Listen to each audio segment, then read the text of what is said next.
창세기 15장 1절부터 11절까지입니다. 같이 읽습니다. 이후에 여호와의 말씀이 이상 중에 아브라함에게 임하여 가라사대 아브라함아 두려워 말라. 나는 너의 방패요 너의 지극히 큰 상급이니라. 아브라함이 가로되 주 여호와여 무엇을 내게 주시려나이까. 나는 무자하오니 나의 상속자는 이 다메섹 엘리에셀이니이다. 아브라함이 또 가로되 주께서 내게 씨를 아니 주셨으니 내 집에서 길리운 자가 나의 후사가 될 것이니이다.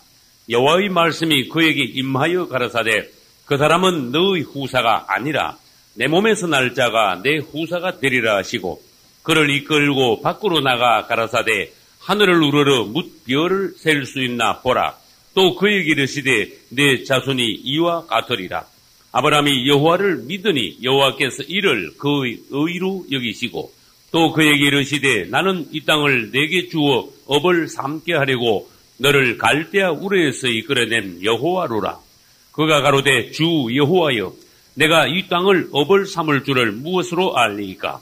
여호와께서 그에게 이르시되 나를 위하여 3년 된 암소와 3년 된 암염소와 3년 된 수양과 산 비둘기와 집 비둘기 새끼를 취할지니라.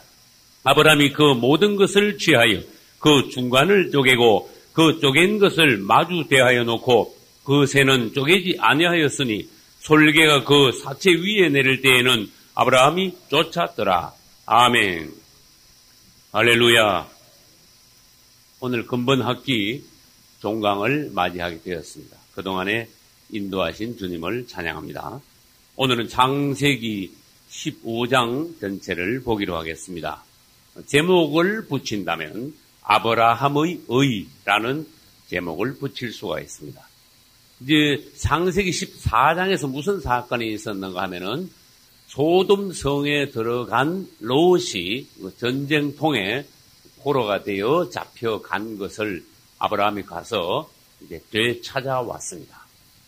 그러면 한번 그 당시 상황을 한번 우리가 한번 생각해 봅시다. 전쟁통에 롯을 찾아오긴 찾아왔는데 아브라함이 그 뒤에 남모르는 불안한 마음이 있었어요. 그 5왕을 쳐부수고 뺏어왔으니까 그 5왕이 다 죽었거나 그 백성들이 다 죽은 것이 아니라 그 나라들이 엄연히 서 있단 말이에요. 그 왕들이 엄연히 살아있단 말이에요. 그래서 그 5왕들이 다시 연합하여 이번에는 나를 쳐들어와 나를 죽이지 않을까. 혹시 또 후한이 있지 않을까 하는 아브라함의 두려움이 있었어요. 그런데 그때 하나님께서 아브라함을 찾아오신 겁니다. 할렐루야. 하나님이 언제 찾아오셨는가? 그것을 유의해서 보시기 바랍니다. 아브라함이 전쟁 후에 긴장하고 두려워하고 있을 때 찾아오셔서 격려하고 계셨습니다. 그 다음에 오늘 이제 15장 1절부터 11절까지 읽다 보니까 무슨 내용이 나오는가 하면은 씨, 아들 이야기가 나와요. 그래서 성경에서 씨 하면은 칠판에 적어 보겠습니다. 씨, 거루, 아들이에요, 아들. 그걸 또 다른 말로 자손. 또 다른 말로 하면은 후손. 이렇게 같은 말로 쓰일 수가 있습니다. 그래서 아브라함을 상황을 보니까 두 가지가 있어요. 전쟁 후에 긴장하고 다시 대적들이 쳐들어오지 않을까 하는 두려움이 하나 있고, 두 번째는 하나님께서 약속을 하셨지만은 세월이 오래 지났어도 아직 아브라함은 아들이 없으므로 아들에 대한 염려. 이것이 또 한 가지 있어요. 그래서 아브라함에겐 두 가지의 염려와 걱정이 있습니다. 그래서 하나님께서 오셔서 이 두 가지에 관하여서 이제 아브라함을 격려하시고 또 약속을 다시 하십니다. 그래서 15장 1절에 보면 아브라함아 뭐 하지 마라? 아브라함에게 임하여 가라사대 아브라함아 뭐 하지 마라? 두려워 말라 그랬어. 이게 아브라함의 마음을 아시니까 두려워 말하죠. 편안하겠는데 갑자기 우리가 두려워 말라 이런 말씀을 하실 리가 없단 말이에요. 그래서 아브라함의 깊은 마음을 그대로 읽고 계시는 하나님께서 이 말씀을 하셨구나. 다시 말해서 아브라함은 전쟁 후에 굉장히 두려워하고 있었구나. 이것을 우리는 이 상황을 보고 대부분 알아야 돼요. 그리고는 하나님이 약속하시기를 나는 너의 방패다. 그 다음에 너의 지극히 큰 상급이니라. 네가 나를 의지할 때 내가 너의 방패가 되며 너에게 지극히 큰 상급을 주시는 하나님의 신이라. 너는 나를 의지하여 이 땅에서 누구도 어떤 상황도 두려워 말라. 할렐루야.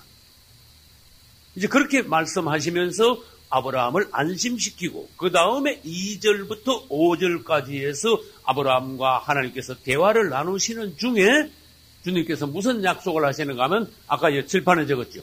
씨, 아들에 관한 약속을 또 하십니다. 사실 지금 15장에 왔는데 이 씨의 아들에 관한 약속은 12장에도 하셨어요. 맞죠? 12장에 어떻게 하시는 거면 네 자손을 통하여 모든 민족이 복을 받으라. 네 자손이 있다 그런 뜻이야. 그래서 12장부터 사실 하나님께서는 아브라함의 씨에 대해서 아들 자손에 대해서 약속을 하셨지만은 세월이 지나고 난 뒤에도 아들이 없으니까 의심이 생겼어요. 그래서 주님께서 그런 말씀하실 때에 평소에 가지고 있던 마음을 하나님께 말씀을 드렸습니다. 주님, 2절 끝에 봐요. 나는 무자합니다. 아들이 없는데요. 이게 평소에 있던 마음을 말하는 겁니다. 아들이 없으니 내 상속자는 다메섹 엘리에셀이다. 이 갑자기 다메섹 엘리에셀 무슨 이런 이름이 있어요? 성경에서 지금 처음 나오는 단어라는 걸 아셔야 됩니다. 다메섹 엘리에셀이라는 말이. 그래서 이 말은 무슨 말인가 하면은 아브라함이 갈대아 우르 있다가 1단계로 하나님의 부르심 받고 오다가 하란에서 머물다가 맞죠? 2단계로 하나님의 부르심을 받고 하란을 떠나서 가나안 땅으로 오는 그 중간에 뭐가 있느냐? 다메섹이 있어요. 그 거쳐 오면서 사람을 하나, 종을 하나 샀는데 다메섹에서 사온 종, 충실한 종. 그래서 아브라함이 자식같이 아끼는데 그가 이름이 누구요? 다메섹 엘리에셀이다. 그 나 아들도 없고 하나 아들같이 의지하고 있던 누구까지 떠났다 지금? 롯까지 떠났으니까 남은 거는 다메섹 엘리에셀 이 마음이 제일 가는 거야. 의지가 제일 되는 거야 인간적으로. 그러니까 속마음을 말했습니다. 내 상속자는 이 다메섹 엘리에셀입니다. 이것밖에 내 후사가 없네요. 그러니까 주님께서 하시는 말씀이 4절 끝에 가봐요. 그 사람은 너의 후사가 아니다. 내 몸에서 날 자. 아주 이 단어가 대단히 하나님의 지혜로우신 단어라는 걸 아셔야 됩니다. 제가 한번 칠판에 써보겠습니다. 네. 어디에서 날 자? 몸에서 날 자. 이런 말씀을 썼습니다. 여러분 성경 읽을 때 자세히 단어를 보셔야 됩니다. 내 몸 이런 단어를 썼습니다. 그래서 롯도 네 몸에서 나지 않았잖냐? 엘리에셀 네가 낳냐? 아니잖냐? 근데 여기서 아브라함이요 실수한 게 뭐냐? 이스마엘을 낳은 거야. 네 몸에서 낳을 자리인데 여기서 아브라함은 여기서요 빠졌어. 착각한 거, 잘못한 거. 네 몸에서 나기는 낫다마는 이스마엘 같이 네 몸에서 난 자가 아니라 네 몸에서 났다마는 첩을 통해서 난 자가 아니라 정부인에게서 난 자라야 내 후사다. 근데 하나님께서는요 그냥 내 몸에서 날 자라 그랬지 내 몸에서 나되 사라를 통해서 난 자가 요건 안 붙였어. 그게 뭡니까? 우리에게 주시는 우리 몫의 시험이에요. 거기 시험의 부분이에요. 하나님은 뭘 하시되 우리 몫으로 시험을 남겨두세요. 그래서 우리가 주님 앞에서 신앙생활 할 때 판단을 잘 해야 된다는 거예요. 잘못하면 그 말이 맞기는 맞되 딴 데로 나갈 수가 있어요. 요거는 다른 예화가 또 있습니다. 사울 왕이 타락을 했습니다. 그러니까 사무엘이 밤새도록 통곡했습니다. 그러니까 하나님께서 하시는 말씀이 베들레헴 가면은 이새가 있는데 이새의 아들들 중 하나에게 어떻게 하라? 기름을 부어라. 이 나라의 주권자를 삼으라. 근데 하나님이 얼마나 지혜로우신가 봐요. 이 베들레헴에 가면 이새가 있는데 이새의 8번째 아들 이름이 다윗인데 그에게 기름 부으라 안 그랬어요. 이거하고 똑같은 말씀이 지금 또 나왔어요. 내용이 같아요. 이새의 아들들 중 하나 이랬어요. 제가 아까 뭐라고 했습니까? 이새의 아들들은 맞아. 근데 그 아들들 중에 하나 고르는 것이 사무엘의 몫이야 또.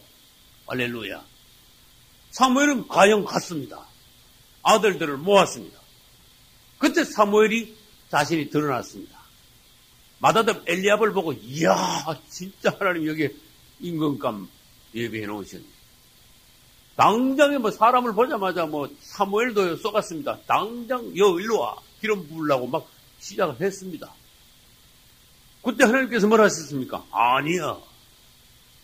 이새의 아들은 맞기는 맞는데 그는 아니란 말이야. 그래서 네가 사람의 눈으로 외모를 보지 마라. 그래서 내 몸에서 날짜지만은 이스마엘의 아내고 이삭이다. 이새의 아들들 중에 기름을 부어야지만 엘리압은 아니고 누구다? 다윗이다. 그래서 우리에게 뭔가 몫을 남기시는 하나님.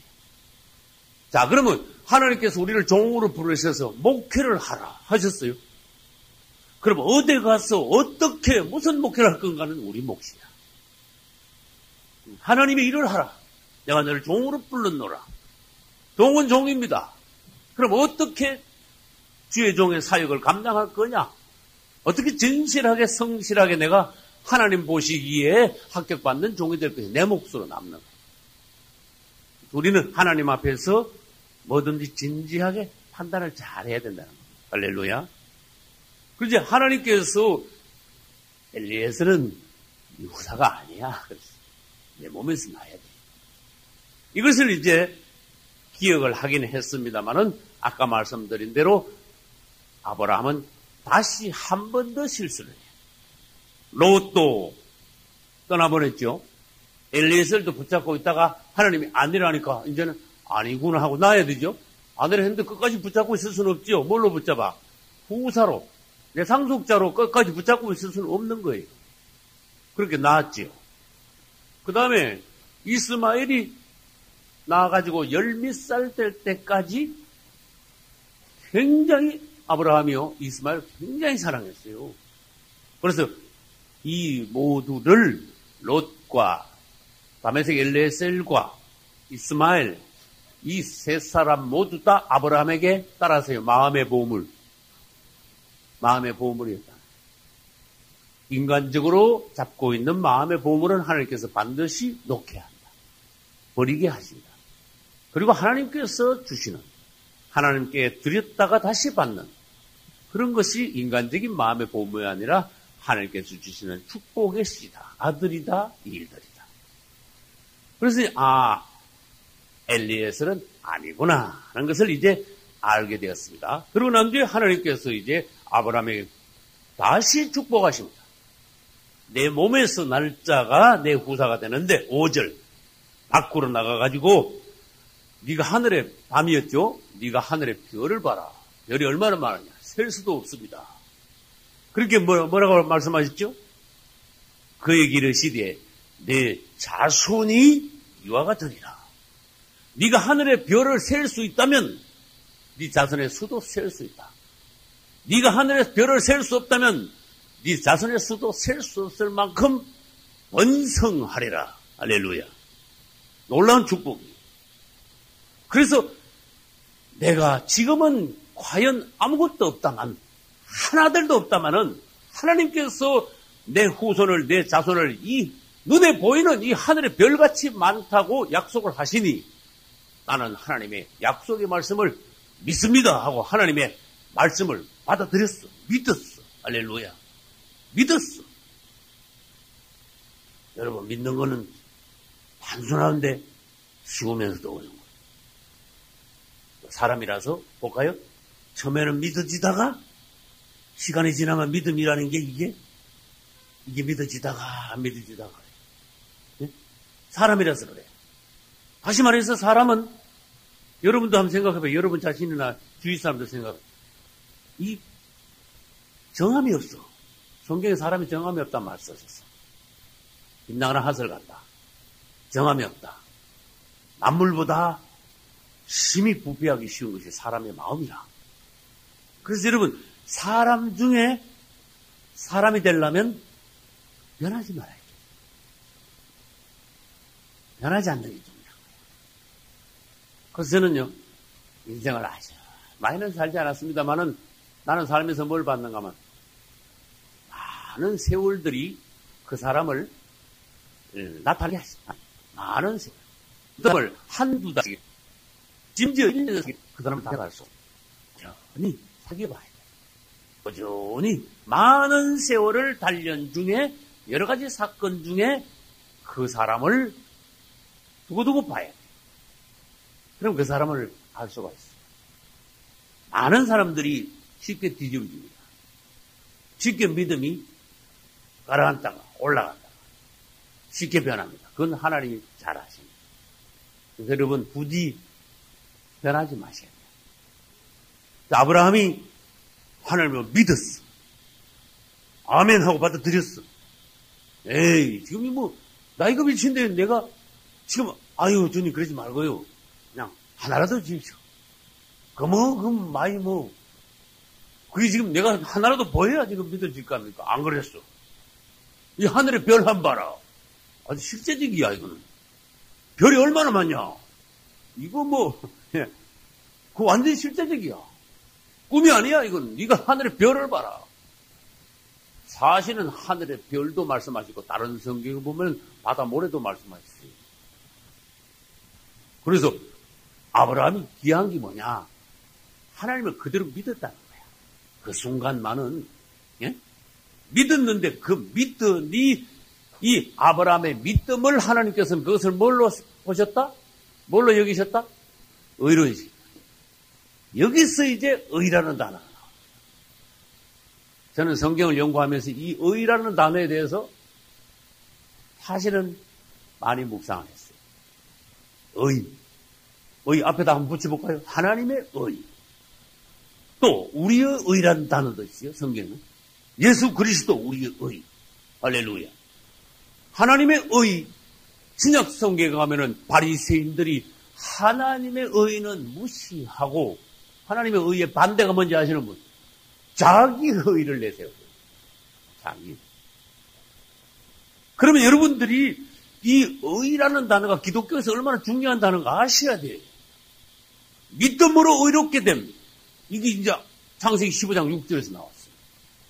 이걸 그냥 넘어가면 안 되는 거예요. 굉장히 중요한 기독교 교리니까, 핵심이니까 말하자면.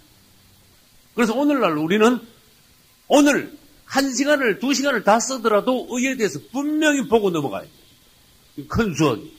하나님의 축복이. 그래서 우리는 의가 무엇이며, 의에 반대되는 것이 무엇이며, 어떻게 해서 오늘날 이신득이라는 이 교리가 더 중요시되는 시대가 됐는가. 이런 걸 이제 다 봐야 됩니다. 다시 말합니다. 우리 인간들은 전부 다 의롭지 못해. 의는 없나니 하나도 없다. 로마서 3장. 하나도 의인이 없어. 그럼 모조리 전부 다 의인 반대 뭐다? 다 죄인이야. 그랬어요. 그러면 가만히 놔두면 전부 다 지옥에 가야 돼. 이제 멸망을 받아야 돼. 그런데 우리에게 뭐가 나타났는가 하면은 하나님의 의가 우리 앞에 나타났어요. 우리는 죄인이지만 하나님의 의가 이 앞에 있는데 내가 그 의를 받아들이면 내가 그 의를 구하면은 우리도 그 의에 참여할 수 있고 그 의가 곧 나의 의가 될 수 있어요. 그래서 하나님의 의는 요 중간에 자기 의 말고요. 우리의 의가 되는 거예요. 그래서 말하자면 이제 처음에 조금 어렵습니다만은 하나님의 의는 예수 그리스도예요. 좀 어렵게 시작합니다만은 그래 예수 그리스도는 우리의 의가 되어 있어. 나는 죄인이지만은 그분이 하나님의 의로서 우리의 의로 받아들여질 수 있는 분으로 오셨습니다. 그러면 또 다른 말로 좀 더 쉽게 해봅시다. 하나님의 의란 말이 그게 무슨 뜻입니까? 단어부터 한번 해석해 봅시다. 하나님의 기뻐하시는 방법, 하나님의 뜻, 하나님이 옳다 하심, 옳을 의, 하나님이 옳다 하심. 또 다른 방법으로 하면은 하나님께서 사람을 구원하시기 위하여 정해놓으신 길. 그 자기의란 말은 자기가 스스로 어떻게 해가지고 자기가 옳다 하는 방법대로 구원의 길을 가려는 시도하는 그러한 사람들의 모양이 자기의야. 바리새인들이 그랬대. 하나님의 의는 도무지 저버리고 하나님의 구원의 방법을 그들은 염두에 두지 않고 자기가 자기 방식대로 구원의 길을 가려고 했던 것이 자기의를 나타낸 바리새인들이. 그래서 하나님께서는 사람이 전부 다 죄인이니까 어떻게 사람들을 구원시킬까 계획을 가지고 계세요. 그래, 하나님이 사람을 구원시키는 길, 방법, 이것이 하나님의 의야. 한마디로. 할렐루야. 그래, 우리는 그냥 이걸 받아들이기만 하면 돼. 하나님의 의를 정해 놓으시고 예수 그리스도께서 오셔서 하나님께서 원하시는 방식대로, 기뻐하시는 방식대로 구원의 길을 완성하셨어. 예를 들어서 사람들이 배고파 전부 죽으려고 그래. 근데 예수님이 오셔가지고 사람들이 다 먹고도 남을 수 있는 음식을 여기다 왕창 준비를 했어. 그 사람들은 아무것도 가지고 없는, 말하자면 전부 거지야. 전부 죽을 쟁이야. 이거 사 먹을 돈도 없어. 근데 예수님이 오셔가지고 이게 음식을 완전히 그냥 큰 잔치를 베풀으시고 누구든지 오셔서 이것을 나와서 먹으라. 먹음으로써 살 수가 있다 그러지. 하나님의 의는 예수 그리스도를 통하여서 우리를 구원하시기 위하여 주님께서 이루어놓으신 기뻐하시는 길이다. 예수 그리스도, 우리의 의. 할렐루야. 그래서 기독교 교리 중에 아까 뭐라 했죠? 이신득의. 할렐루야. 믿음으로 의롭게 됨. 믿음으로 의롭다 함을 얻음. 그런 걸 뭐라 하는가 하면은 은혜라고 해요. 따라서 은혜. 값없이 그저 얻는 축복. 또 오늘을 다른 말로 하면은 오신 하나님. 하나님께서 오시면은 은혜가 온 거예요. 그 서양 사람들, 미국 사람들은 뭐라 하는 거면 은혜 받았다. 우리나라가 은혜 받았다 그러면 그 사람들은 하나님께서 만지셨다. 또 이렇게 말해. He touched me. 그분이 나를 만지셨다. 그분이 오셨으니까 이제 만졌다는 뜻이겠죠. 그 갈라디아서 2장 16절에는 이제 의롭게 됨에 관하여 말씀을 하십니다. 갈라디아서 2장 16절 한번 보겠습니다. 사람이 어떻게 되면 의롭게 되는 것은 어디서 난 것이 아니요? 율법에서 난 것이 아니요. 그러면 의롭게 되는 거하고 뭐하고 지금 대조를 해놨습니까? 의하고 율법하고 대조를 해놨어요. 그래서 의의 반대는 율법이 있어요. 의의 반대는 죄가 아니고 성경에 말하면 의의 반대는 율법이 있어요. 율법에 따라가지고는 의롭게 될 수 없다. 율법의 행위를 아무리 율법의 행위대로 산다고 해도 율법대로 산다고 해도 우리는 의롭게 될 수가 없다. 16절 다시 봅니다. 사람이 의롭게 되는 것은 율법의 행위에서 난 것이 아니요. 오직 예수 그리스도를 믿음으로 말미암는 줄 우리가 안다. 그래서 우리도 그리스도 예수를 믿나니. 또 그 밑으로 내려가면 믿음으로서 의롭다함을 얻으려 함이라 율법의 행위로는 의롭다함을 얻을 육체가 없느니라. 그래서 아무리 율법을 잘 지켜도 우리는 의롭다함을 얻는 것이 아니라 다시 말해서 율법 지켜가지고 구원받는 건 아니다. 하나님을 믿음으로 또 우리의 의이신 예수 그리스도를 받아들임으로 우리가 의롭게 되는 거예요. 의롭게 되는 건 다시 말해서 구원과 직결되는 거예요. 근데 마르틴 루터가 이걸 봐서 하나님의 의를 보고 마르틴 루터가 뭘 하게 됐습니까? 종교개혁을 하게 됐습니다. 그러면 시대의 변천을 먼저 보겠습니다. 여기서 그러면 첫째, 사람들이 에덴 동산에서는 죄가 없었다. 그걸 뭐라 그래요? 무슨 시대? 무죄시대다. 이렇게 말하셨어요. 따라서 무죄시대. 무죄시대 그 두 번째 가가지고 그러면 유죄시대입니까? 그렇게 말하는 게 아니고 사람들이 에덴 동산에서 죄 짓고 쫓겨나서부터는 너희들 양심대로 살아라. 따라서 양심시대. 양심시대. 이렇게 됩니다. 그 다음에 양심시대가 쭉 가다가 모세가 나타나서 하나님께 율법을 받아가지고 사람들에게 전해줬어요. 그러면 그게 뭐예요? 율법시대가 된 거예요. 율법시대. 율법을 지켜라. 율법을 주셨어요. 그때 율법시대 때는 예수 그리스도에 대해서 몰라. 사람들이 전혀 예수라는 이름을 못 들었어요. 그런데 어느 시대가 지나니, 다른 말 해볼까요? 때가 참해. 그랬습니다. 때가 참해. 그래서 시대가 있습니다. 하나님은 어떤 시간표가 있습니다. 어떤 때가 되면 예수 그리스도께서 오셔서 예수 그리스도를 믿음으로 구원받는 요것을 다른 말로 은혜 시대가 왔어요. 따라서 은혜 시대. 은혜 시대. 지금 신약 시대는 은혜 시대입니다. 성령 시대입니다. 율법 시대가 지나갔습니다. 그런데 지금 은혜 시대에 와가지고 자꾸 율법을 덜먹거리면은 이 사람은 구약 시대로 돌아가야 되고, 그 다음에 유대교로 돌아가야 되고, 지금 은혜로 구원받지 못합니다. 율법은 아무리 지켜봐야 구원하고는 상관없습니다. 다시 말해서 예수 그리스도께서 오시기 전에는 구원이 없었다는 거예요. 예행 연습만 하고 고대하고 기다리고만 있었다는 거예요. 그 은혜 시대가 지금 이 시대입니다. 은혜 시대가 좀 있으면 끝날까요? 안 끝날까요? 좀 있으면 이제 끝납니다. 다른 말로 해서 은혜 시대가 끝나는 건 이방인의 때가 끝나는 거하고 같습니다. 그러면 은혜 시대가 끝나면 그 다음에 무슨 시대가 오는가 하면은 왕국 시대가 와요. 무슨 왕국? 천년 왕국 시대. 천년 왕국 시대. 그 다음에 천년 왕국 시대가 끝나면은 이제 영원 시대. 이렇게 이제 시대가 변천이 되어 가는데, 요걸 왜 이 시대의 변천을 받는가 하면 율법 시대에서 은혜 시대로 넘어가는 장면이 있다는 것, 그 시대가 바뀌는 장면이 있다는 것을 우리가 보자. 그런 뜻이에요. 그러면 이제 율법 시대가 있고 여기 은혜 시대가 있는데, 그러면 은혜의 반대는 율법이에요.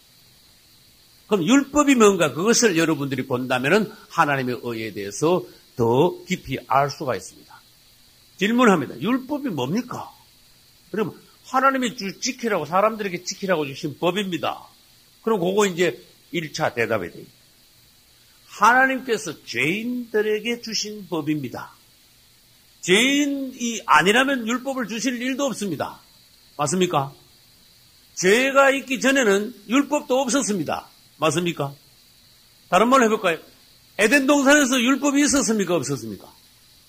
에덴 동산은 율법이 없었어요. 죄를 몰랐어. 죄가 없었어. 율법을 줘봐야 소용도 없어. 죄가 없으니까. 그런데 에덴 동산에서 쫓겨난 뒤에 어느 시대가 되자 율법을 주셨어요. 다시 말해서 율법 시대에는 모든 사람들이 죄인이었다. 그런 뜻입니다. 그러면 갈라디아서 3장 19절에 보면은 그 말씀에 대해서 적어놨습니다. 그런즉 율법은 무엇이냐? 그래놨어요. 갈라디아서 3장 19절. 범법함을 인하여 어떻게 한 것이라? 더한 것이라. 사람이 죄를 지었으니까, 죄가 왔으니까 따라서 법도 왔다. 자꾸 죄를 지니까 뭐하라? 이제는 법을 좀 지켜라. 법대로, 하나님의 법대로 살아라고 죄인들에게 주신 더한 것, 죄인들에게 더한 것이 뭐다? 율법이다. 그런 말씀입니다. 그래서 이제 율법을 줌으로써 사람들이 죄를 이제서 깨닫게 됩니다. 아하, 이거 하지 말라 그러는데, 아하, 율법이 이제 사람을 자꾸 찌르는 거야. 다시 말해서 율법이 사람을 정죄하는 거야. 그러면 안 돼. 이렇게 하면 죽어. 이렇게 하면 안 돼. 이렇게. 그래서 율법은 사람들에게 죄를 깨닫게 합니다. 그것은 어디에 있는가 하면 로마서 3장에 있습니다. 로마서 3장으로 가보겠습니다. 로마서 3장 20절. 242페이지. 그러므로 율법의 행위로 그의 앞에 의롭다 하심을 얻을 육체가 없나니. 그 다음에 밑줄 쳐서요. 율법으로는 뭐함이라? 죄를 깨달음이니라. 이래놨습니다. 율법이 있으므로 우리는 죄를 깨닫게 됩니다. 다른 말로 해볼까요? 내가 죄인이구나 하는 것을 알 수 있게 됩니다. 그 다음에 아까 말씀드린 대로 중요한 사실이 뭐냐? 유대교인들은요, 율법을 철저하게 지켰어. 그 율법을 철저하게 지켜놓고는 뭐라고 하는가 하면 내가 하나님이 지키라는 거 다 지켰으니까 나는 이제 의롭다 이거야. 그래서 율법을 자기 나름대로 철저하게 잘 지킨다는 유대 교인들이 어디 빠졌는가 하면은 자기 의에 빠졌어. 오늘날도 자기 의에 빠지는 사람들이 어떤 사람인지 아세요? 나 신앙생활 잘해. 그럼 자기 의에 빠지는 거야. 나만큼 하라 그래. 그 자기 의야. 근데 아무리 잘해도 하나님 앞에서 그것이 내 의가 될 수는 없는 거예요. 다시 말해볼까요? 내가 아무리 잘해도 그것이 내 의는 아니야. 내가 잘한 거는 사실인데 의가 될 수는 없어요. 우리의 의는 예수 그리스도밖에 없어요. 다시 말해서 그거를 내가 잘 지켜놓고 의라고 말한다면 너 그러면 그것으로 천국 갈라 그러냐? 그래 말하면 할 말이 없어지는 거야. 그래서 내가 아무리 율법을 잘 지켜도 신앙생활을 잘해도 그것이 내 의는 아니다. 그래서 우리는 착각하여서 교만해서는 안 된다. 그런 뜻이. 다시 말합니다. 율법은 구원의 조건은 아니다. 그럼 뭡니까? 그럼 모르죠. 구원의 과정이다. 이렇게 말해요. 그래서 율법 다음 단계로 넘어가야 뭐예요? 네? 율법 다음에 예수 그리스도의 은혜가 와야 돼요. 다시 말해서 예수 그리스도의 은혜란 말은 예수 그리스도의 십자가를 통한 은혜다. 이런 뜻이에요. 십자가. 이거다 십자가를 이제 그리려면은 점점 이제 우리가 깊이 의에 대해서 더 깊이 이해가 됩니다. 다시 말해 봅시다. 하나님의 사람을 구원시키는 계획은 예수 그리스도의 십자가를 통한 구속이야. 예수 그리스도께서 사람을 죄인을 구원하기 위하여 십자가를 통하여 다 이루었다. 십자가를 통하여 구원을 이루시고 난 뒤에 사람들이 그것을 받아들임으로 구원시키게 하시는 것이 하나님의 의예요. 그런데 예수님이 십자가를 지시지 않고 십자가가 없다면 사람이 구원받을 길이 없어요. 율법으로는 아무리 잘 지켜도 구원이 아닙니다. 그래서 우리는 율법 시대로 돌아가가지고 어떤 사람은 율법을 자꾸 하는 사람들에게 뭘 물어야 되는가 하면 그럼 예수님은 왜 돌아가셨습니까? 이걸 물어줘야 돼. 오늘날 안식교인들이 율법을 대단히 강조합니다. 오늘날 어떤 사람들이 행위를 굉장히 강조합니다. 어떤 교회는 오행도 강조하고 봉사도 강조하고 다 강조합니다. 그러면서 그것이 마치 구원과 연관된 것이 생각하는 강조하는 사람들도 있습니다. 종교도 있습니다. 그러면 그 사람들한테 물어야 되는 것이 뭐냐? 그럼 예수님이 십자가를 왜 지었습니까? 당신 생각대로 할 것 같으면은 예수님 십자가 없어도 이거 지어볼까요? 예수님 십자가 없어도 당신 구원받을 수 있겠네요. 그럼 물어봐요. 절대로 아닙니다. 예수 그리스도의 십자가가 없다면은 모든 인간이 절대로 구원받을 수 없습니다. 그래서 예수님 왜 돌아가셨는데? 십자가 피 흘려서 왜 돌아가셨는데? 다른 방법이 없기 때문에 그 방법밖에 없기 때문에 그리스도께서 오셔서 십자가 지셔서 우리의 구원을 이루신 거예요. 그러면 율법으로 구원받을 수 있다면 주님이 오셔서 그리스도의 은혜 시대가 있을 필요가 없어야 되잖아요. 그죠? 그러나 율법으로는 안 되고 율법 시대는 지나가서 그리스도께서 오시기를 고대하는 거예요. 율법 시대 사람들 전부 다. 그래서 그리스도의 십자가의 의미가 뭐냐? 율법으로 안 되는 것을 이루기 위하여 주님께서 오신 것이다. 그래서 십자가는 우리의 은혜다. 할렐루야. 누구요? 예, 바리새인들이 구원 못 받은 거예요. 예. 이걸 율법을 잘 지킨 건 사실입니다. 바리새인들이 그걸 자기 의로 생각하면 안 됩니다. 그죠? 자기 의가 아니다. 근데 그 사람들은 자기 의가 하도 강해가지고 하나님의 의이신 그리스도께서 오셨는데 진짜 의가 오셨어. 근데 그건 또 배척을 했어요. 그래서 그들이 불행하다고 합니다. 그러면 우리하고는 뭐 까마득 옛날 얘기네. 그것도 아니야. 오늘날에도 내가 그랬다 그랬어요. 오늘날에도 신앙생활 잘하는 사람들이 마치 내가 그동안에 신앙생활 열심히 했기 때문에 난 구원받지 않을 수가 없다. 이렇게 생각하는 사람들이 있어. 그거 바리새인하고 진짜 똑같은 거야. 99.9%가 똑같은 생각이야. 바리새인하고. 그래서 오늘날 우리가 아무리 신앙생활을 잘해도 신앙생활 잘한 거 가지고 구원받는 건 아니에요. 구원, 요거 한 가지만 말할 것 같으면은 그리스도의 십자가의 은혜로 구원받는 거야. 구원은 여기서 딱 결정이 되는 거야. 그럼 뭐 봉사도 좀 하고 신앙생활 열심히 안 해야 되겠네. 그 다음에 구원받고 난 뒤에 우리가 주님을 사랑함으로 충성하고 봉사하고, 그죠? 주님을 사랑함으로써 헌신하고, 주님을 위하여 살고 죽고, 그래서 구원받고 난 뒤에 이 모든 것을 통하여 우리는 상급을 얻었어요. 상급. 구원 다음에 상급이 있어요. 그래서 여러분 한번 생각해봐요. 주님의 은혜로 구원받은 거 알면 누가 주님을 사랑하지 않겠습니까? 한번 실제적으로 생각해봐요. 이 지옥에 떨어질 거를 주님의 은혜로 전혀 값없이 건져가지고 천국에 들어가게 됐으니, 누가 내가 1,000만 원 1억이 빚이 있는데 갚아줘도 그것만 해도 이 세상에서는 너무너무 고맙고 감사한데, 평생 빚을 지고 은인인데 지옥 갈 거를 주님이 우리를 건져서 천국을 가게 하셨으니 얼마나 감사합니까? 그래서 우리가 그 다음에 주님을 위하여 그것을 알 때 충성하고 봉사하고 주를 위하여 죽을 수도 있는 거예요. 할렐루야. 이 율법은 이제 여러 가지로 설명하는 중에 갈라디아서에 보면 아주 희귀한 단어를 썼어요. 따라서 몽학선생. 몽학선생. 어려운 단어 썼죠. 그래서 몽학선생은 뭐냐? 전번에 한번 설명한 적이 있습니다. 옛날에 양반집 도련님을 돌쇠, 마당새. 예, 뭐, 돌쇠야, 예. 도련님 모시고 어디 갔다 오냐? 수당에 모시고 갔다 오느라, 예. 그러면 이제 조그마한 도련님이지만요, 아주 잘 모시고 가야 돼. 응? 잘 모시고 가가지고 수당에서 하늘 전다지 할 때 돌쇠는 어떻게 해야 돼? 바깥에서 잘 기다리고 있어야 돼. 뭐 놔두고 와버리면 큰일 나, 혼나. 잘 기다리고 있다가 마치고 나오면, 아이고, 도련님 남았으니까 또 딱 부다로 집에까지 잘 모시고 와야 돼. 이거 잘못하다가 돌쇠 큰일 나는 거 뭐가 날아가는 거야.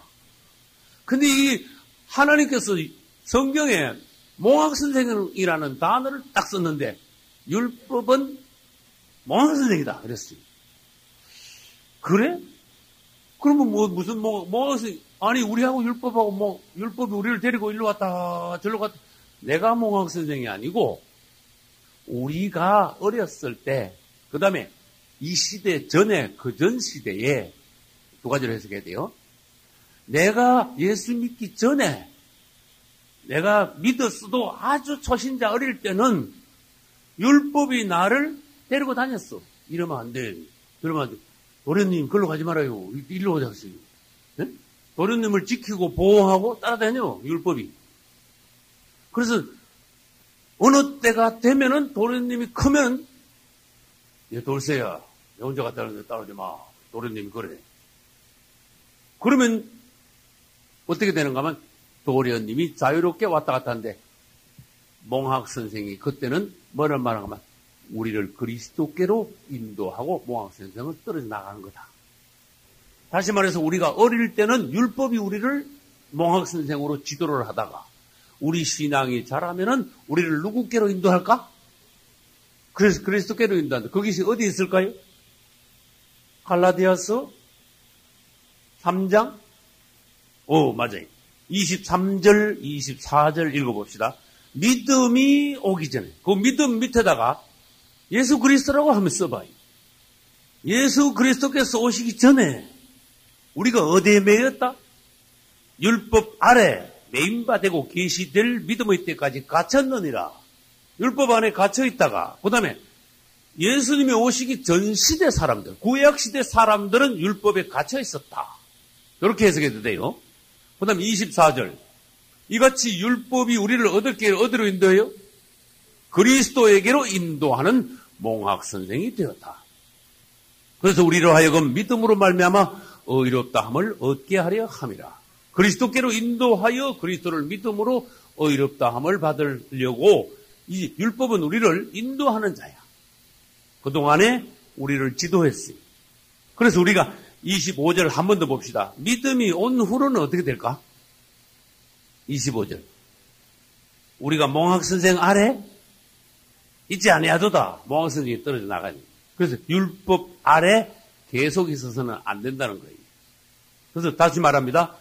율법은 우리를 어느 시대, 어린 시대, 전 시대의 인생을, 우리를 잠시 인도하는 몽학 선생이었다. 그러나 그게 계속 평생 따라다녀서는 안 된다. 언젠가는 그리스도께로 우리가 인도되어야 한다. 할렐루야. 다시 말합니다. 다른 예화를 듭니다. 모세가 왜 요단강을 못 건넜습니까? 전에 했습니다. 모세가 요단강을 건널 때 힘이 없어서 죽었습니까? 전쟁하다가 싸움에서 죽었습니까? 왜 요단강을 못 건넜습니까? 요단강을 건너기 전에 죽을 때 모세가 아팠습니까? 건강했습니까? 건강한 중에 죽었습니다. 저는 지금 안경을 쓰는데 모세가 120살 때 안경도 안 쓸 정도로 눈이 그만큼 빨갛다 그랬어요. 그런데도 하나님께서 모세야, 너 저 요단강 건너지 말고 높은 데 올라가가지고 저 요단강 건너편 가나안 땅 이렇게 구경만 하고 넌 여기서 죽어 그랬어요. 멀쩡한 모세를 죽어라. 너는 구경을 하는데 못 건너가 그랬어요. 요 의미를 보셔야 돼요. 모세는 뭐를 대표한다? 율법을 대표한다. 요걸 아셔야 돼요. 네가 애굽에서 이스라엘을 데리고 나왔다마는 네가 가나안 땅까지 데리고 들어가는 데는 너는 데리고 들어가면 안 돼. 다시 말해서 가나안 땅은 뭐를 예표한다? 천국을 예표해. 가나안 땅은 천국을 예표해요. 천국을 예표하는데 천국 들어가는 데는 율법 네가 데리고 들어가지 마. 그게 인계해. 누구에게 인계해? 여호수아에게 인계해. 여호수아가 이 백성들을 데리고 가나안 땅에 들어가야 돼.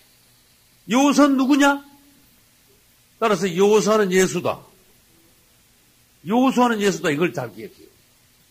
그러니까 예수 그리스도께서 우리를 데리고 천국을 들어가셔야지. 모세가 준 율법이 우리를 천국까지 데리고 들어가서는 율법만 잘 지키면 그거 맞네. 이렇게 돼버려요. 그래서 모세 보고 너 이거 건너면 안 돼.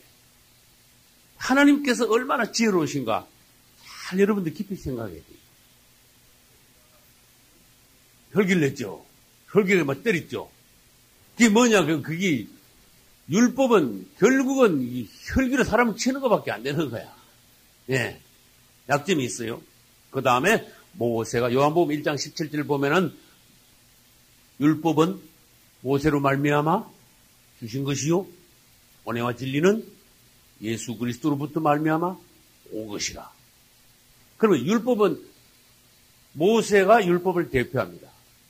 그래서 모세는 결론을 내립니다. 사람들을 데리고 가나안 땅까지는 갈 수 없다. 가나안 땅 그 앞에까지는 올 수 있다. 우리가 율법을 아무리 잘 지켜도 천국 앞에까지는 가 천국을 이렇게 바라볼 수는 있다. 그러나 천국을 앙망할 수 있지만 그 안에 쏙 데리고 들어가는 것은 율법이 안 된다. 그래서 넌 여기서 퇴장해라. 넌 여기서 죽어라. 그래서 이 모든 일에 지혜롭게 우리를 인도하신 주님을 찬양합니다. 그래서 로마서 3장 21절로 또다시 가봅시다. 로마서 3장 20절 먼저 봅시다. 3장 20절. 그러므로 율법의 행위로 그의 앞에 의롭다 하심을 얻을 육체가 없나니 율법으로는 죄를 깨달음이라. 아까 했죠. 그러면 21절. 이제는 율법 외에 뭐가 나타났어요? 하나님의 한 의가 나타났어요. 밑줄 쳤어요. 예수 그리스도가 하나님의 한 의. 이제는 율법 지켜가지고 구원받는 것이 어렵게 되는 것이 아니라 하나님의 의가 나타났습니다. 이것은 율법과 선지자들에게 증거를 받은 것이라. 다시 말해서 율법과 선지자들이 앞으로 하나님의 의가 나타날 것을 누차 예언했다. 또 그들도 구약시대의 선지자들도 하나님의 의가 나타날 것을 앙망했다. 소원했다. 그런 뜻이 이 안에 있어요. 예언했다. 그러면 그게 뭡니까? 22절로 가서 하나님의 한 의가 나타나는데 그게 뭔데? 곧 뭐다? 예수 그리스도를 믿음으로 말미암아 모든 이들에게 미치는 하나님의 의다. 하나님의 한 의가 나타났다. 예수 그리스도를 믿는 것이 하나님의 의다. 또 다른 말로 해볼까요? 예수 그리스도 자체가 하나님의 의시다. 우리가 받아들일 때, 그것을 받아들일 때 내가 율법을 지켜서 구원받으려고 하는 게 아니라 나는 전혀 가망 없다. 어떤 행동을 해도 난 구원받을 가망이 없다. 그러나 하나님이 나를 구원시킬 수 있는 길을, 방법을 정해놓으셨다. 그것이 하나님의 의다. 그분이 예수 그리스도다. 나는 예수 그리스도를 믿습니다 할 때 우리가 하나님의 의를 받아들임으로 예수 그리스도가 뭐의 의가 된다. 이때는 나의 의가 돼. 그런데 바리새인들은 자기 의만 가지고 있대. 자기 잘난 척한다 그랬듯이 한마디로 굉장히 쉽게 말하는. 바리새인들은 율법을 잘 지키고 되게 잘난 척했어. 굉장히 그것만 했어요. 그러나 그들은 구원받지 못했습니다. 예, 그렇죠. 그 사람들 막 자존심 대단했습니다. 굉장했습니다. 그렇죠. 그래서 아까 그랬어요. 요즘 시대도 바리새인들 같이 자기 의에 빠져 있는 기득권들이 굉장히 많다는 거예요. 그 사람들이 가만히 보면 잘하는 건 진짜 잘해. 근데 그게 하나님은 아시요. 그 중심에 겉으로 보기에 잘하고 실제로 열심히고 해 잘해. 근데 중심 상태가요. 굉장히 조심해야 돼요. 우리는. 내가 잘 해놓고 어떤 마음이 들어올 수 있는가 하면 마귀가 넌 이만큼 잘하는 사람 네 주위에 있나 봐. 네가 최고야. 네가 이만하면 너들 교회에서 1번 네가 구원받는 거야. 1급상 받는 거야. 이러면서 뭘 집어넣는가 하면 교만을 집어넣어. 내가 최고라는 막 은근히 영적 교만. 자만. 그러고 심지어 또 뭐하냐. 저 시원찮게 하는 사람 보면 아이고 지가 오래된 게 이거. 아이고 남을 또 막 경멸을 해. 거기다가. 내가 좀 덜하고 남을 경멸 안 하는 게 하나님 보세요. 차라리 낫다니까. 그게 막 잘하고 난 뒤에 남을 경멸하는 사람 뭐냐? 자기의로 꽉 찬 거야. 진짜 잘하긴 잘했습니다. 근데 이 자기의라는 게 뭔가 하면 난 이만하면 구원받는다 하는 거예요. 네? 그래서 바리새인들이 뭔지 아세요? 성전에 들어가지고 여호유 뭐라고 기도했어요? 바리새인하고 왜 세리하고 둘이 와가지고 기도를 했잖아. 여호유 내가 11조도 하고 뭐 한 거 보시죠. 아주 네? 저런 것들하고 난 다릅니다. 아시죠? 이 자기의 막 아주 기가 막힌 교만. 주님 앞에 겸손. 오늘날에도 자기의에 빠진 그리스도인들이 많다는 거. 겸손히. 할렐루야. 율법 다음에 뭐가 나타났어요? 이제 방금 읽었는데 하나님의 한 의가 나타났습니다. 예수 그리스도는 하나님의 의요, 우리의 의이십니다. 그러면 질문합니다. 율법하고 예수 그리스도하고는 어떤 관계가 있을까요? 요거는 이제 알아야 돼요. 그러면 예수 그리스도가 하나님의 의입니다. 우리의 의입니다. 그러면 율법하고 예수 그리스도의 관계를 알면 이제 율법과 의의 관계를 알게 되는 거예요. 그것은 로마서 10장에 또 넘어가 봅시다. 로마서 10장 4절 가봅시다. 같이 읽읍시다. 그리스도는 모든 믿는 자에게 의를 이루기 위하여 율법의 마침이 되시니라. 아멘. 할렐루야. 주님이 오심으로 율법이 맞춰졌다. 끝냈다.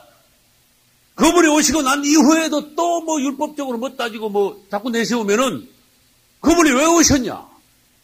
그분이 오시면 율법을 끝내기 위해 오셨다. 율법 시대를 마감시키고 새 시대, 새로운 하나님의 의가 나타나서 그 방식으로 하나님의 의로운 방식으로 사람을 구원시키기 위하여 다시 말하면 율법 시대는 사진이고 은혜 시대는 실물이 나타났어. 율법 시대는 예행 연습이고 이 은혜 시대는 실제가 나타났어. 할렐루야. 율법 시대가 뭔가 알아야 돼요. 그림자 시대야. 율법은 그림자라는 단어도 있습니다. 그래서 율법은 예수 그리스도를 고대했다는 걸 아셔야 돼요. 사실은.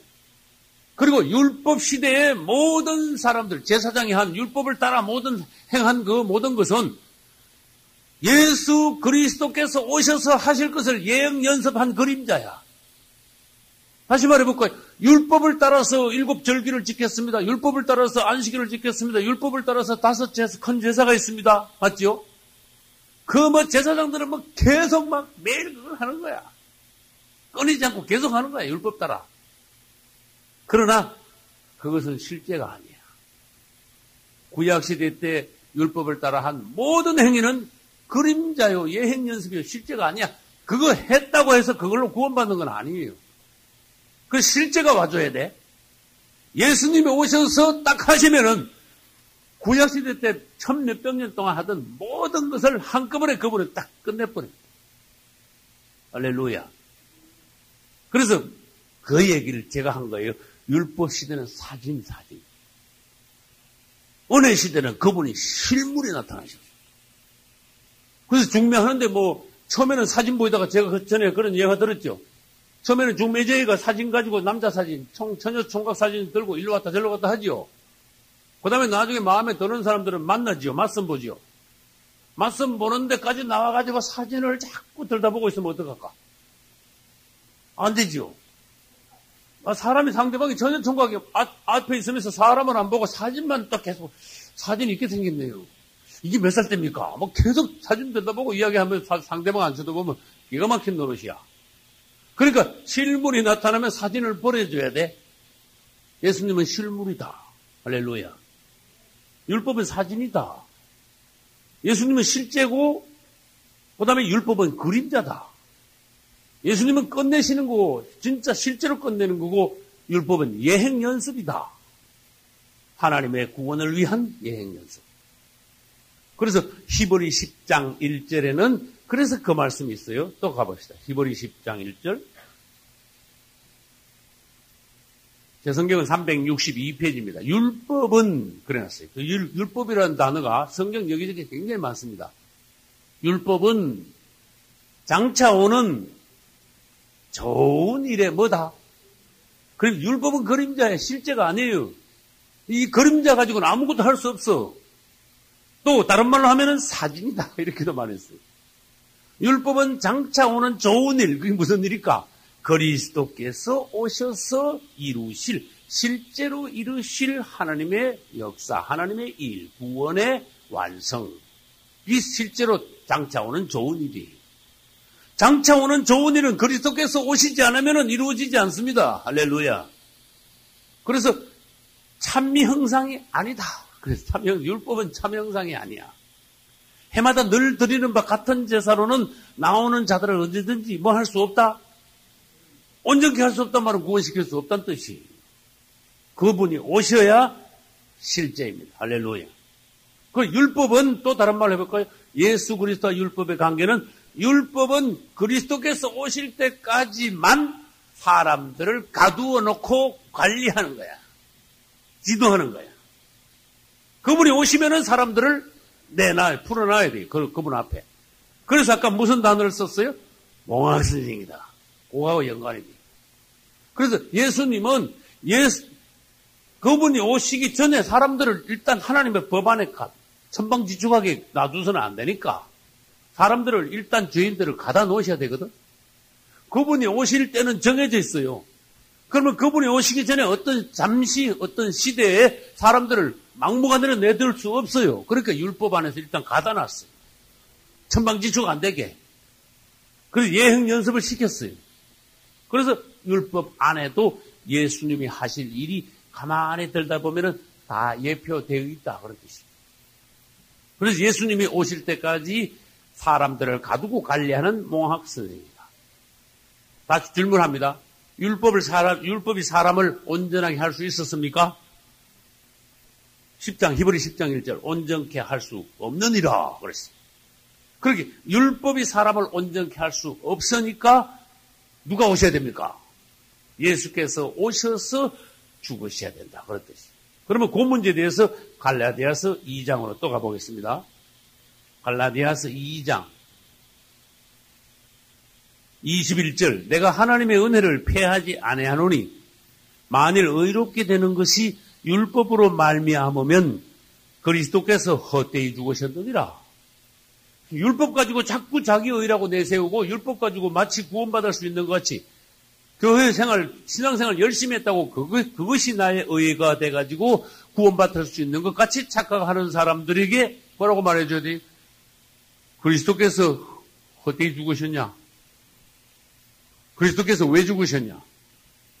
그리스도께서 당신 앞에서는 그리스도의 십자가가 아니라 당신 의로 당신은 구원받게 되느냐?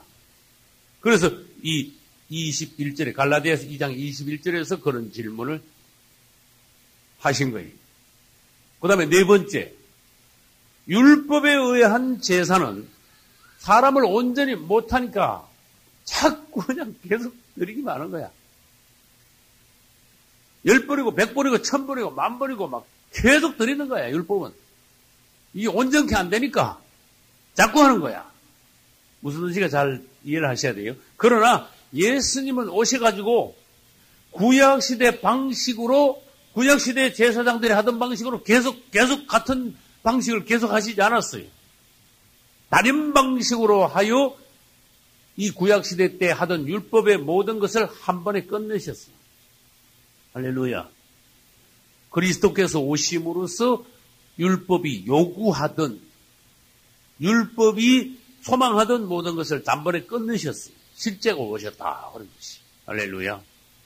그래서 예수님께서 오심으로 율법이 온전케 됐습니다. 마태복음 5장 17절에서는 내가 율법을 폐하러 온 줄로 아느냐? 폐하러 온 것이 아니라 뭐하러 오셨다? 완전케 하러 오셨다. 그분이 오심으로 율법이 온전케 됐습니다. 그전에는 율법이 완전히 이건 뭐 아니야. 아니니까 계속 드리는 거야. 만족이 안 되니까. 그 다음에 그분이 오심으로써 율법은 이제 끝났어. 율법 시대는 끝났어. 율법이 완성이 됐어요. 더 이상 율법에 따른 어떤 행위를 할 필요가 없게 됐어요. 제사를 드릴 필요가 없게 됐습니다. 그 다음에 절기를 유월절을 이제 지킬 필요가 없게 됐습니다. 그러면 율법 시대가 끝나지 않았다면 오늘날도 우리가 유월절을 지켜야 돼요. 무슨 말인지 알겠어요? 오늘날도 나팔절을 지켜야 돼요. 오순절을 지켜야 돼요. 오늘날도 무슨 재물을 가져가지고 하나님께 막 드려야 돼. 그러나 그 시대는 끝났어요. 사실은 율법 시대는 그분이 오심으로 지나갔으니까 이제는 율법 시대에 기록된 대로 우리가 할 필요가 없습니다. 이제는 뭡니까? 모든 것이 예수 그리스도 안에서 이루어졌으므로 그분을 믿는 거야, 그냥. 믿음으로, 우리가 예수 그리스도를 믿음으로 율법을 완성하는 거예요. 할렐루야. 그것이 어디에 있느냐? 이제 로마서 10장 가봅시다. 4절에 있어요. 로마서 10장 4절. 그리스도는 모든 믿는 자에게 의를 이루기 위하여 뭐가 되신다?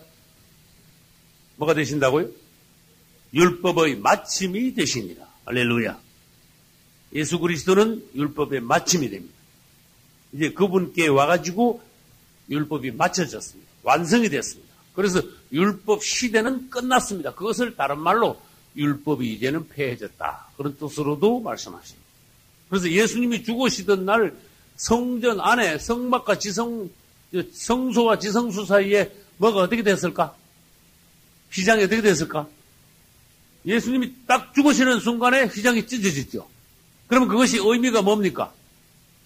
하나님과 사람 사이에 뭔가 담이 허물어져서 완전히 하나님과 사람이 통하게 됐습니다. 성경에 다른 말로 담이 헐어졌다. 담을 헐어졌다. 하나님과 사람 사이에 어떤 경계가 없어졌다. 우리 예수 그리스도께서 죽으심으로 말미암아 율법이 폐해졌다는 것의 일종의 그림자인 거예요. 율법 시대가 끝났다. 또 완성이 됐다.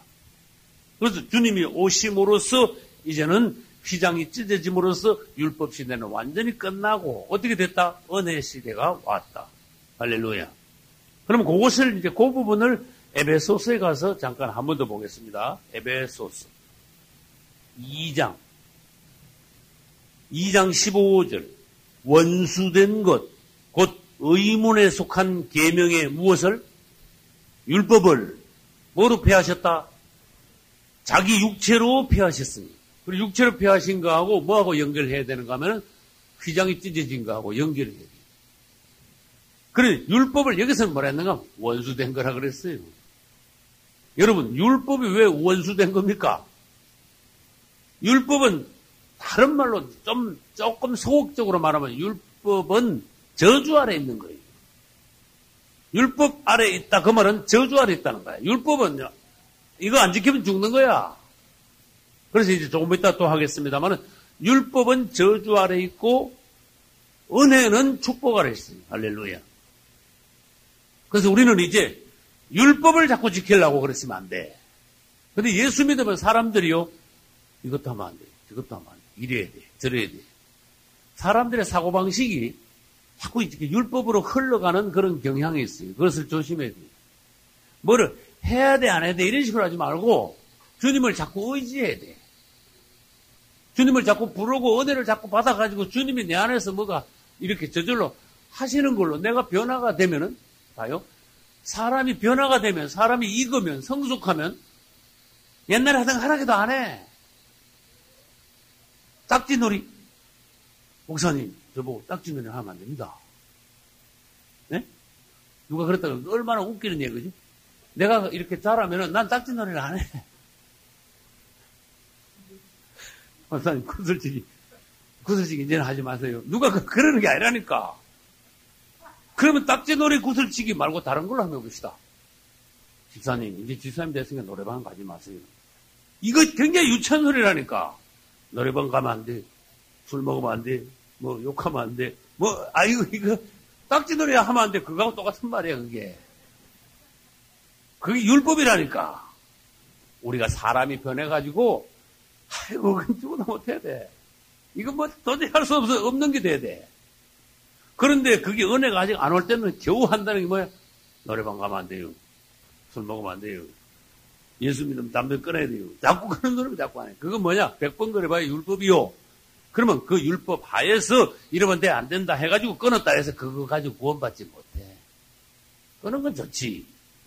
그러나 끊고 난데 난 끊었으니까 이만큼 변했으니까 나 이걸로 난 구원받는다. 그 말이 안 되는 거거든. 그건 율법 아래에서 뭔가 행동을 바꾼 거지 사람이 변화된 거나.